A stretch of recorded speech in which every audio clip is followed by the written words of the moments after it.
ñu wax benn président bi si bi plan Sénégal émergent nag mu nekk suñu seetu ak fu ñu war a teg nga xam ne mooy lépp nit Maïmouna Ndoye Seck di présidente sociale bi nga xamante ne moom le président xoolee tey fi ñu nekk nii tey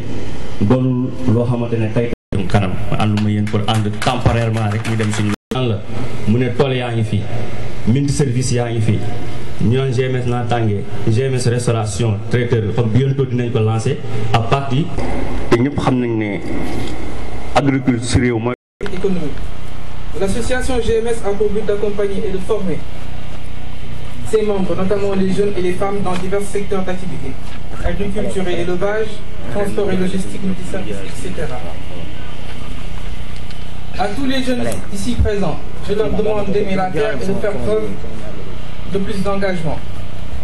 Aujourd'hui, par la grâce de Dieu et de l'aide de notre cher président d'honneur, le GIE Natangué dispose de sa propre ferme agricole. Cette ferme nous permettra à nous jeunes de cultiver la terre, de produire des denrées alimentaires de base telles que des haricots, du maïs, des herbes aromatiques et des épices. Cela nous permettra également de créer des commerces dans les communautés ainsi que des compléments de revenus et d'approvisionnement en aliments pour la famille. Madame le ministre, le coordonnateur Pape Samba Mbaye, toutes les présidentes et présidents de cellules du mouvement GMS par ma modeste personne vous disent merci pour votre soutien à la réalisation de ce projet. Nous remercions également le ministre de l'Agriculture, Pape Abdoulaye Seck, le directeur général de ANIDA, El Hadj Malick Sarr, le directeur général d'ANER, M. Dibindiaï. À toutes les personnes ici présentes, les jeunes du GIE GMS Natangué vous disent merci. Participer à cette cérémonie de lancement donc, de la première ferme Natangué réalisée donc, par l'association Grande Mobilisation Solidaire. Au nom du ministre de l'Agriculture et du Développement rural, Pape Abdoulaye Seck, en tout cas, qui nous a instruit d'accompagner ce programme dès en tout cas, le début de ses premiers pas. Je pense que c'est un plaisir pour nous parce qu'il est absent du territoire. Il aurait dû être là. Notre directeur général également a marqué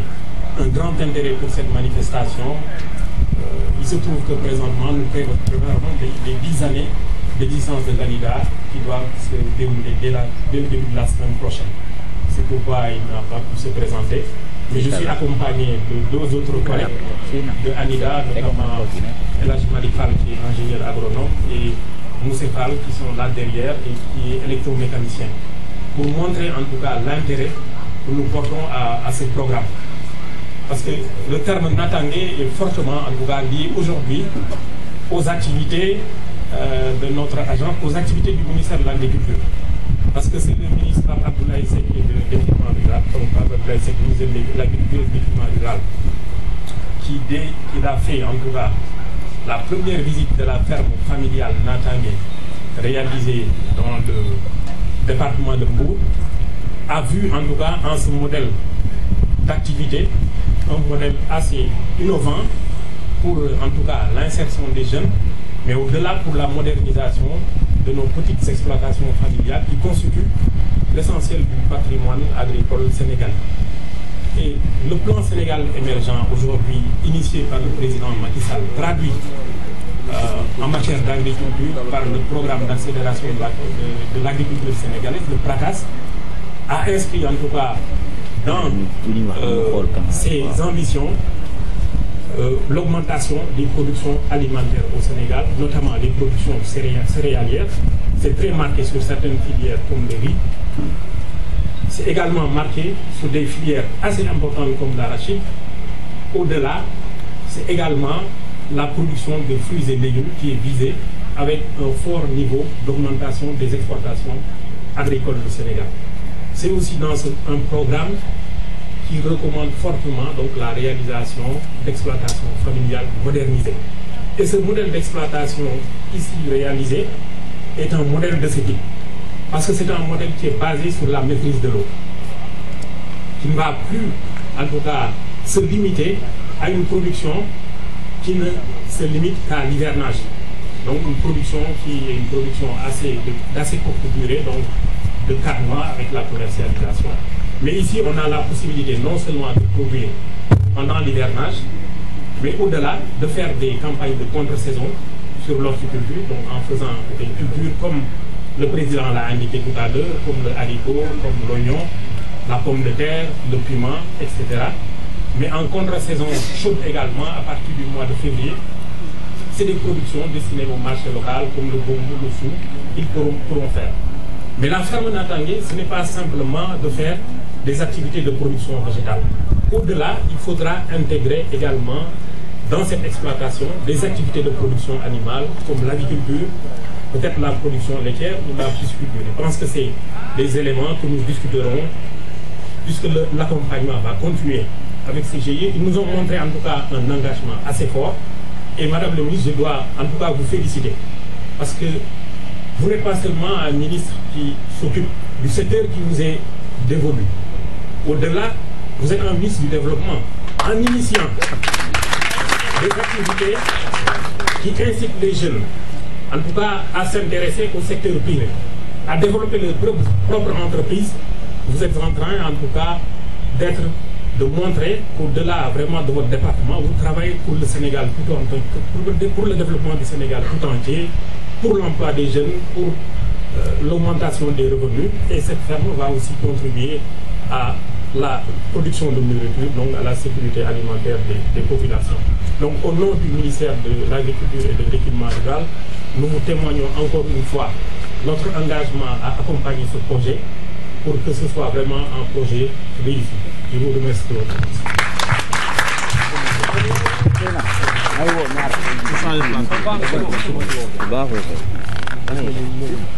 lenn lu ma jàngat ci moom ndax lii ba mu koy def waxtaan nañ ci waaye olof dafa wax ni àndaaru wax kopp jëf fay na ko bon moom dafa jëf. madame la ministre bu fekkoon ñëpp ñu nekk président ñu ngi def lii bon jëm muy campagne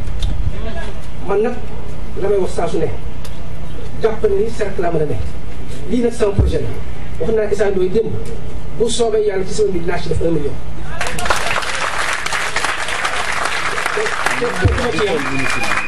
ndax am nañu expérience ci wàllu mbay ndax fukki at ak ñu koy def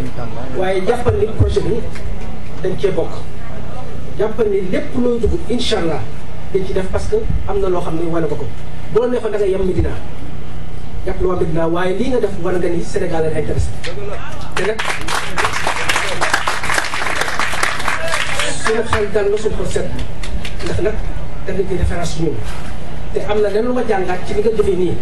moo tax nag man dinaa gën a góorgóorlu pour président xelam dal dama ne am na loo xam nag jarul guddal waaye li nga war a def def na ko te jàppal ni muy guddi muy bëccëg waxuma directeur général waaye jàppal ni cercle moo nekk sa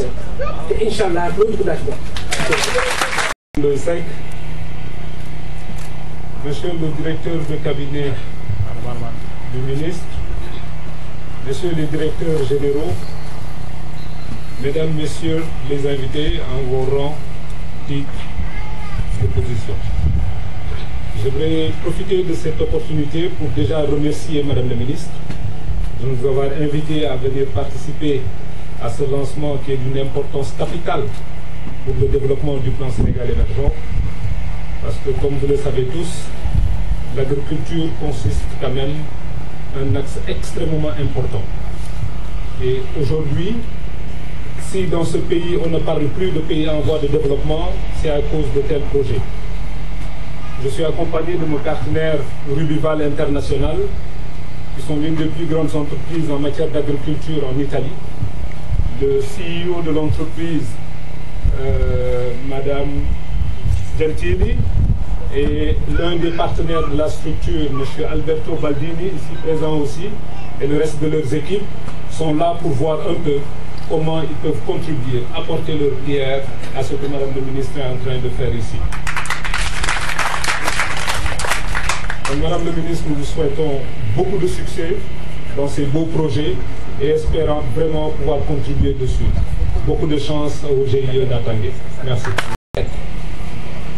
bu ñu fekkee imaam it donc dañuy jël nuyoo bi rek teg ko ci loxoom ñu jot ñu ko mbokk yi di nuyu madame le ministre Maïmouna Ndoye Seck présidente d'honneur, je crois que c'est ça, de GMS, GMS nag am ñaari tekki yu ñuy tekki li ci gën a siiw mooy bu fekkente ni dañuy wax ci zahir dañu naan mooy gunge Macky Sall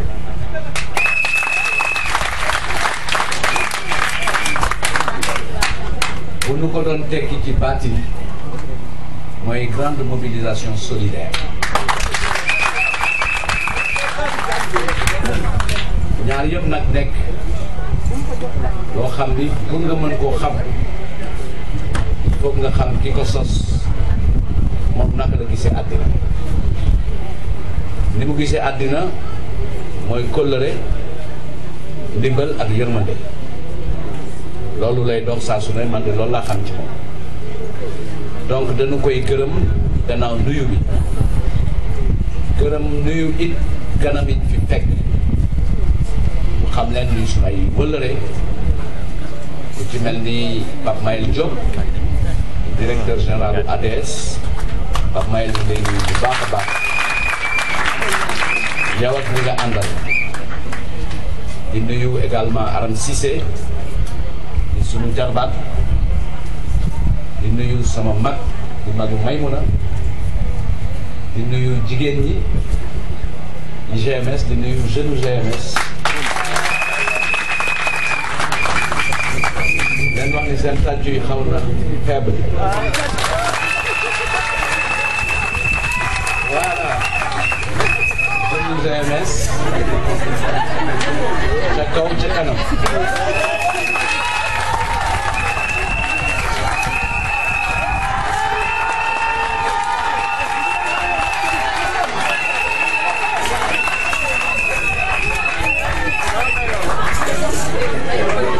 alors foog naa ni yéen seen tàccu yi bokk na ci tàccu yi gënoon a ràññeeku keroog samedi bële ci Diamniadio parce que lii ngeen tàccu woon seen président Macky Sall donc gàcce ngalaama li ci des da ngeen koy denc ba le 24 février au soir ngeen tàccuwaat Macky Sall tàccu yi gën a kawe yi gannaaw bi ñu nuyoo dañuy yëkkati kàddu di ko yëkkati ci tiru responsable yi nekk biir Médina yëpp muy le ministre ministre d'État Awa Marie Coll Seck le ministre Pape Abdoulaye Seck le directeur général des impôts et domaines Cheikh Ahmed Tidiane Ba le ministre conseiller Youssou Ndour yëkkati kàddu nag ci ndigalu ki nga xam ne ñun ñëpp biir Médina moo fay sunu kilifa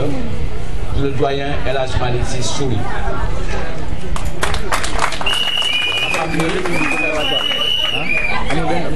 ñi ma lim noonu constitué waa comité stratégique président bi El Hadj Malick Sy Souris la donc fu ñu yëkkatee kaddu rek ci turam lañu ko yëkkati am nag mbégte ñëw fii di teewee initiative bi parce que initiative bi dafa fekk li Alassane doon wax léegi rek Maïmouna bi mu jógee ba léegi li dafay jàppale le président Macky Sall bu ma ñëw ci wàll bi mu koy jàppale ci technique bi ak ministère bi parce que kooku ñëpp xam nañu li mu ciy def dañu ko ciy félicité di ko félicité également ci premier anniversaire u aéroport international Blaise Diagne bi mu célébré bari ci démb te liñ ci gis nekk ay jéego yu xam ne dafa yóbbu infrastructure bi ci kanam parce que la ñu def ci aéroport bi jàpp naa ni Léopold Sédar Senghor daawul def lu toll noonu donc ci liggéeyam la di ko ñaanal it ci projet yi nga xam ni moom mi ngi koy sumb mu nekk sur les aéroports régionaux comme ça qu'on les appelle mu koy yëkkati di ko def à niveau parce que émergence aussi loolu daf koy mandargaal émergence urbanisation la émergence industrialisation la mais émergence aussi ay hub en matière de transport que ce soit ferroviaire routier ou aérien mais mun na yàlla na si yàlla gën a kattanal parce que fi ko président teg kawe na te xam nañ ci dara wóolu ba mu la ci wóolu am na luñ ci xam lu bare dara ëpp ñu ci yal na la yàlla dimbali. ah lii nag mooy yoon wi lii mooy yoon wi parce que président Macky Sall li mu teg mooy naka la ñuy soppee suñu économie mooy transformer ko structurellement lii dafay mandarga transformation structurelle parce que boo jëlee ay xale yu takk seen i greffage dóor seen ay rouge à lèvres ñëw toog sëgg nekk ci suuf si di ko def mooy acteur ya nekkoon ci suuf si yaa ngi leen di renouveler parce que démb dañ jàpp ni pour war a liggéey ci suuf rek day fekk nga juddoo ak zone rurale mais tey jii ay citadins ay urbains la ñuy jël pour ñu liggéey te may mun a juumuloo parce que yaa ma gën a xam ni lu bare ci budget wu état ci secteur agricole la def parce que président dafa sàkk ñëpp mobilisé wu ndaxte agriculture dañ ci war a dem ba toll foo xam ni ñun ñooy bay li ñuy dundee wala li ñuy dundee ñun ñoom li ñuy bay la ñuy dundee donc mu def ci ay jéego yu bare ci wàllu équipement parce que subventionné na tracteurs yi subventionné na petit matériel bi ci liggéeyu Pape Abdoulaye Seck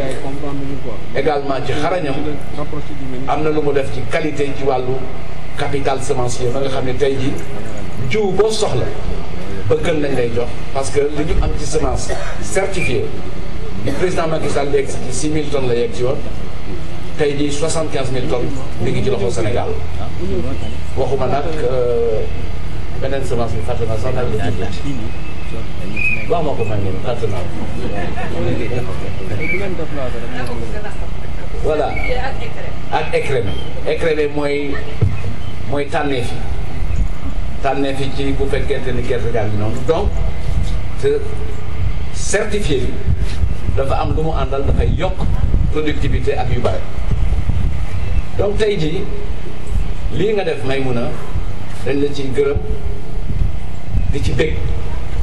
ndaxte bokk nga ci contribution wu solution ci wàllu liggéeyu xale yi ak valorisation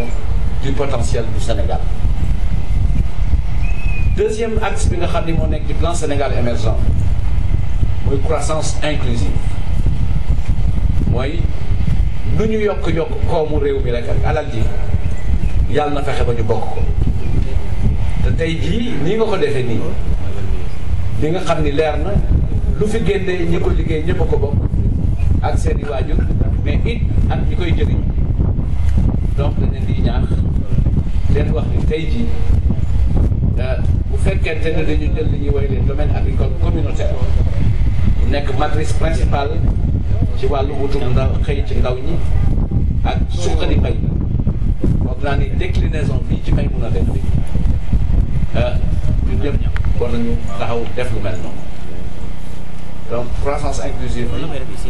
ñu ngi la ci féliciter encore parce que kii mooy yoon bi beneen axe bi mooy axe gouvernance jàmm ak démocratie foog naa ni bu nit ñëpp seqee tool war nañu seet ne ñu koy gouverner parce que ñu ko seq ñoo koy gouverner donc yéen a ngi ci axe boobu ci ni ñu koy defee bu ci ku nekk amee baat démocratie mën na dugg si bu ñu déggoo ci ni ñu koy defee defandoo ko dem def ko mu indil ñu koom-koom foog naa ne bu ñu ko seetloo jàmm rek la ñu am donc troisième axe boobu mat na également ci modèle donc jàpp naa ni incubateur bi au-delà de l'autonomisation des populations au-delà de la contribution sur la mise en œuvre des politiques par la création d'emplois à partir de la valorisation du potentiel incubateur bi existe aussi modèle la pour ñun suñu appropriation wu plan Sénégal émergent donc ñun nag waa Médina am nañ ci fierté parce que toll nañ foo xam ne léegi kenn dootu la may jàmm bu la neexee nga dem Yëmbal bu la neexee nga dem Yoff mais ñun waa Médina dañuy xëccoo te lii ñu def nii dañu bëgg ndaw Médina yi ëppale ci loolu la ñuy posé comme doléance donc maa ngi gërëm ñëpp di sant ñëpp di wax sama mbégte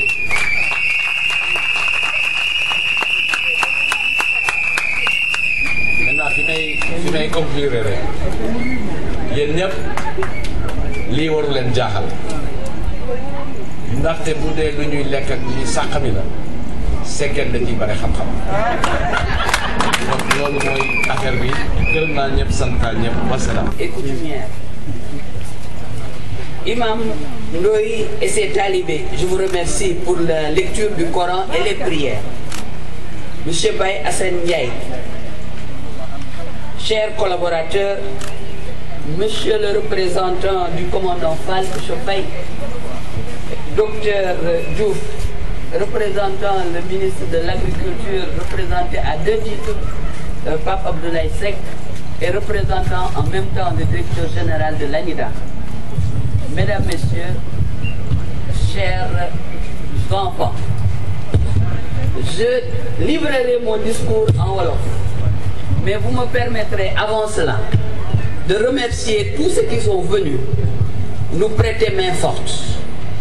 Remercier également le coordonnateur, les responsables de cellules et les membres du GIE GMS Natangué. Mes chers enfants, avant de livrer mon discours, je voudrais, sans vous raconter l'histoire du laboureur et ses enfants, vous dire tout simplement, travaillez, prenez de la peine.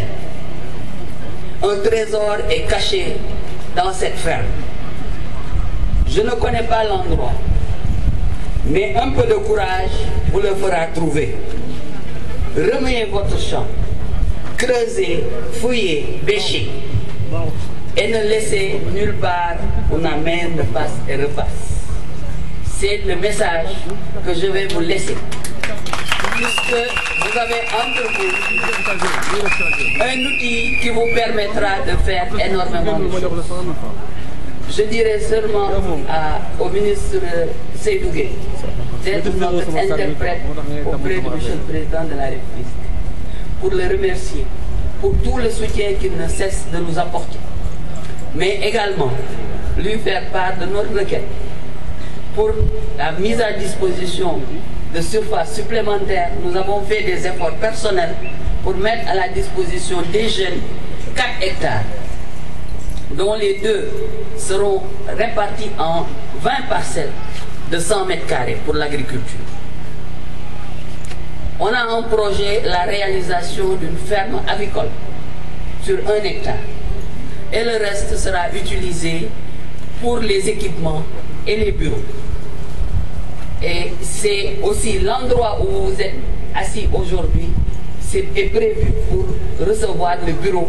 du GIE. Nous n'avons pas voulu réaliser les infrastructures puisque nous voulions l'utiliser pour accueillir nos invités de marque. Donc tous les équipements sont prévus pour nous permettre de réaliser notre objectif en faveur des jeunes de la Médina en particulier, mais des jeunes du Sénégal de façon plus générale. Je voudrais remercier le docteur Pape Abdoulaye Seck qui dès le début a demandé à l'ANIDA de nous accompagner,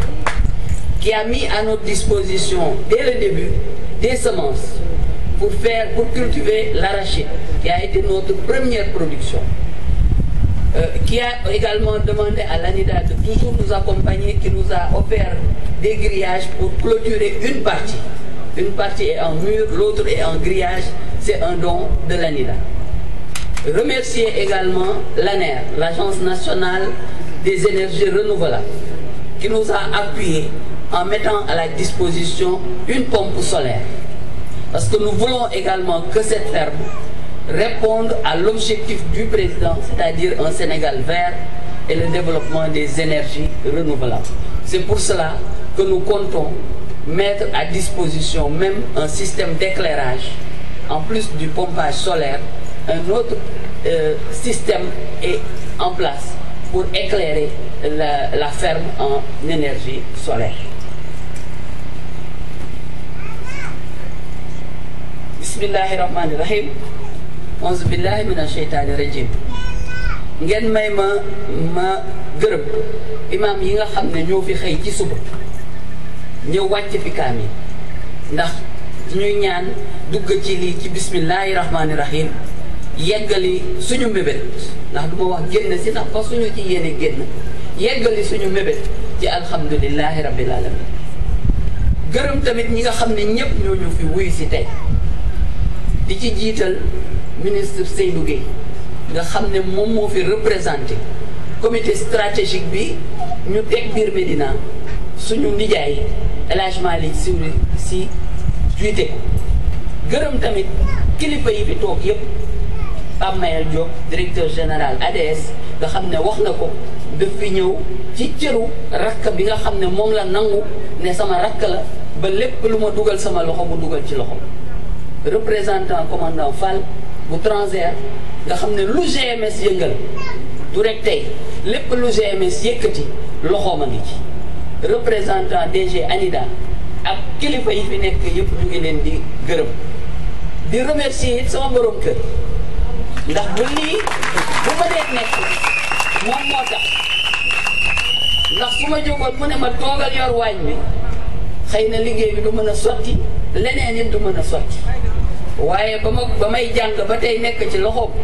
ak li ma liggéey yépp lépp lu ma yëkkati su ma wëlbatakoo mu ngi sama wet tubaab bi dañu ne derrière chaque homme un grand homme il y a une grande dame man dama ne à côté de chaque femme tamit il y a un grand homme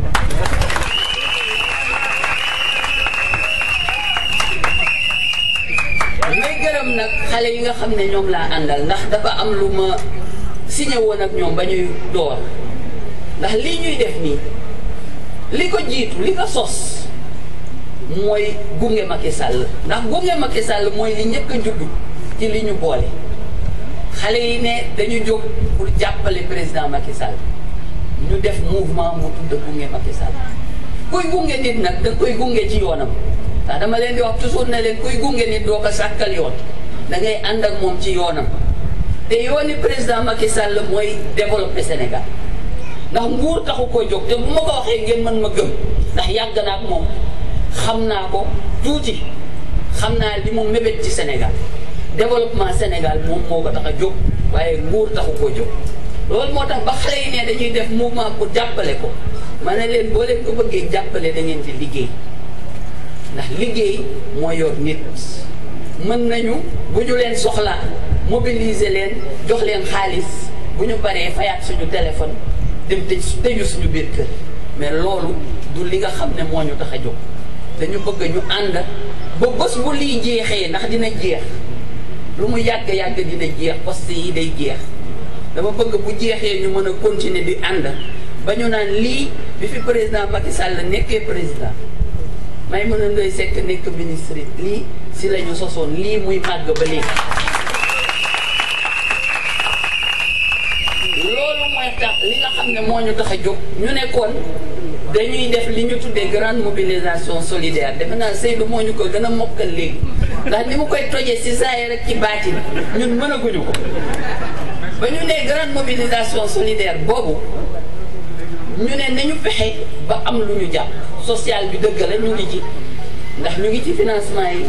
ñu ngi ci consultation médicale ñu ngi ci kitu denrée yi ci koor tabaski lépp waaye loolu li nga xam ne mooy tax mu law mooy liggéey te li ma ci gën a rafetlu mooy keroog damay déglu président de la république keroog investisseur si bés bu mag ba woon Dakar Arena mu ne année 2018 dañ ko defoon année sociale suñu mandat bi ñëw dañu ko jagaleel économie solidaire ñu dégg ci économie dégg ci social muy lu am solo mu dëppoo nag ak lii nga xam ne moom la ñuy def ndax solidarité balaa nga naan solidarité da ngay produire balaa ngay répartir da ngay produire ndax boo jëlee dama koy wax toujours ñi ma àndal ne leen boo dee ngéyeen ba xiif tax ñu jox la sa jiwu nga maafe ko li nga yàgg ci xiif jiwu da nga koy ji mu sax produire nga am loo jiwaat am tamit loo lekk ak loo jaay loolu nag mooy li nga xam ne loolu boobu liggéey dañu bëgg a liggéey te ferme bi nekk au cœur d'un dispositif parce que ñu gis affiche bi nekk fii suñu gannaaw xam nañ ne c'est tout un dispositif avec GMS restauration traiteur nga xam ne lépp lu ñu produire fii dinañ ko mën a traiter jox ko ngeen ni ñu xewlu si mu am tamit li ñu wax GMS transport logistique mu war a nekk au service des autres activités ci ferme bi ak restauration amit multiservice nga xam ne leneen lu ñu war a liggéey tamit war nañ fa def kaaraange di leen lu am importance loolu yëpp muy yoo xam ne dañ ko boole pour mettre à la disposition de ceux qui le souhaitent une offre complète boo xam ne ku am sa événement boo ko dénkee GMS bëggoo sa kër tàkk nga dénk ko GMS ñu toggal la ñëw serviral la bâchal la bu ñu paree raxas kër ga boolee ñu yóbbu ko raxas ko assurer sécurité bi lépp ñu def ko ba nga xam ne yow da ngay ñëw rek def li ngay def après nga yotaat sa kër yor sa événement loolu mooy offre bi nga xam ne moom la GMS teg pour la population à titre individuel à titre politique ñu say du ba leen di meeting ngeen xam ne GMS sañ fi ak infrastructure am yëpp pour organiser leen seen événement ba nga xam ne yéen da ngeen di ñëw rek wax ak population bi doo leen ñàkk doo leen sonn nit ñi tamit képp ku ci am événement loolu yëpp mën nañ ko jël en charge base bi nag muy li nga xam ne dañ koy produire fii nga xam ne suñu ambition mooy mu nekk production bio nga xam ne lu sell rek moom moo fi génn production bi nag commencé na ndax ni ma ko waxee suñu première production def nañu arachide garabu mango yaa ngi fi produire nañ fi gombo aubergine baa nga nele dinañ ko gis sa kanam moom it mu ngi en production li ñu xawoon a gàllankoor tuuti mooy xam naa benn mbokkam Seydou Gueye moo fi romb jël dara ci plaque solaire yi ba nga xam ne pompe bi mënatul fonctionner donc champ wu gombo bi dee ndax amul woon ndox loolu rek moo ñu xawoon a gàllankoor tuuti waaye produire nañ fi gombo boo xam ne am na solo 2 hectares yi nga xam ne agriculture la ni ma ko waxee dañ ko séparer en 20 parcelles de 100 mètres carrés ndax bëgguñu GIE bi jël ko produire bi parce que solidaire boobu ñu wax dañ ko bëgg amal solo membre GIE yi ku mu intéressé ku nekk boo ñëwee mën nga jël benn wala plusieurs parcelles dans le cadre d'un système de partage de production ñu accompagner la nga produire li nga bëgg a produire ñu ànd ak yow nga commercialiser pourcentage bi nga xam ne moom la GIE bi di jël après dinañ ko discuter ndax GIE bi tamit foog mu am lu mu fonctionner ndax léegi man sama loxo génn na ci ferme bi la ma ca doon defe naa ne def naa ko ci ba pare li ci des ferme baa ngi ci loxowu GIE bi moom moo war a produire li nga xam ne moom lay continuer exploitation bi loolu mooy 20 parcelles yi ferme agricole bi dina ñëw muy 1 hectare yi loolu tamit defe naa ñi ñu daan jàppale dégg nañ fi li Pape Mayel Diop annoncé defe nañu ne loolu moom yàgg na ci lu muy dawal la rek ndax li muy wax yëpp defu ko li muy def yëpp waxugu ko ndax yàgg na ci te mosu koo wax benn defe naa balaa muy yàgg ferme avicole bi dina mën a sotti leneen li ma leen di ñaaxe nag mooy transformation ndax production am na njëriñ mais valeur ajoutée ci transformation la ne soo leen produire ba pare na ngeen fexe ba am ay unité de transformation yoo xam ne dina permettre du ñu am benn déchet ci li nga xam ne moom la ñuy produire ndax sous-produit yëpp dinañ ko utiliser pour autre chose loolu mooy ambition bi nga xam ne man moom laa am pour yéen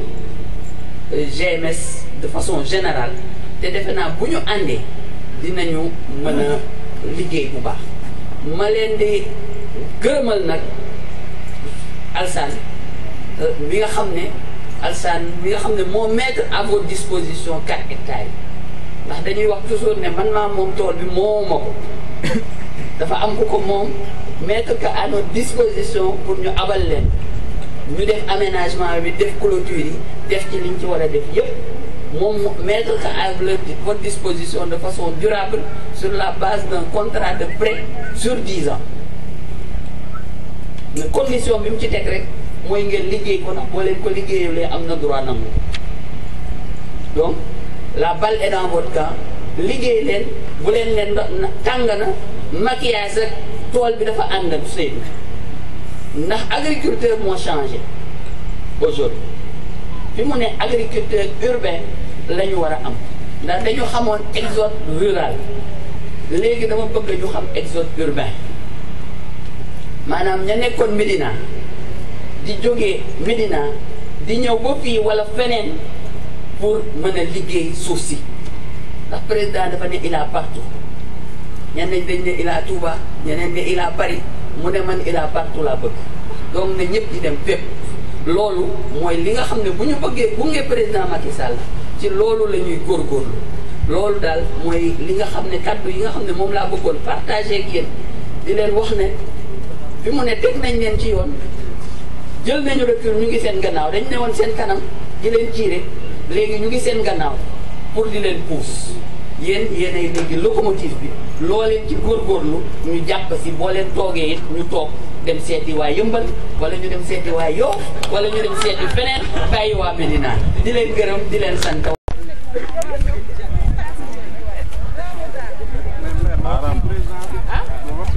Président